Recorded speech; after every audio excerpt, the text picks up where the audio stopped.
আর্জেন্টিনার একাদশে বড় পরিবর্তনের আভাস। মেসির সঙ্গে কাকে কাকে খেলাবেন লিওনেল স্কলোনি, বিস্তারিত জানুন ভিডিও জুড়ে।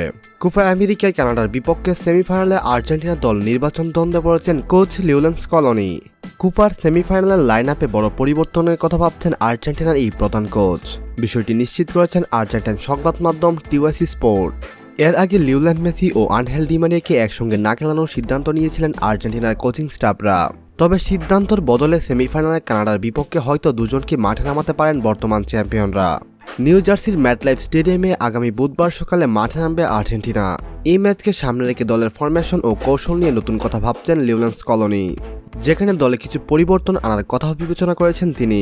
টিওয়াইসি স্পোর্ট জানিয়েছে আর্জেন্টিনার একাদশে গোলরক্ষক হিসেবে যথারীতি থাকছেন এমিলিয়ানো মার্টিনেজ।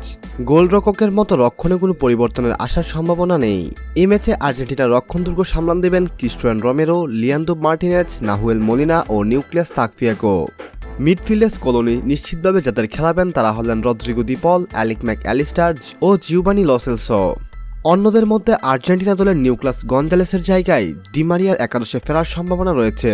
তিনি এর আগে ইকুয়েডরের বিপক্ষে শেষ 8 ম্যাচে 1 মিনিটের জন্য মাঠে নামার সুযোগ পাননি।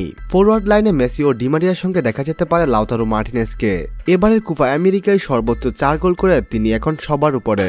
সম্মানিত ভিউয়ার্স, আর্জেন্টিনার এমন স্কোয়াড নিয়ে যদি আপনার কোনো ব্যক্তিগত মন্তব্য থেকে থাকে তাহলে অবশ্যই আমাদের সঙ্গে শেয়ার করতে ভুলবেন না।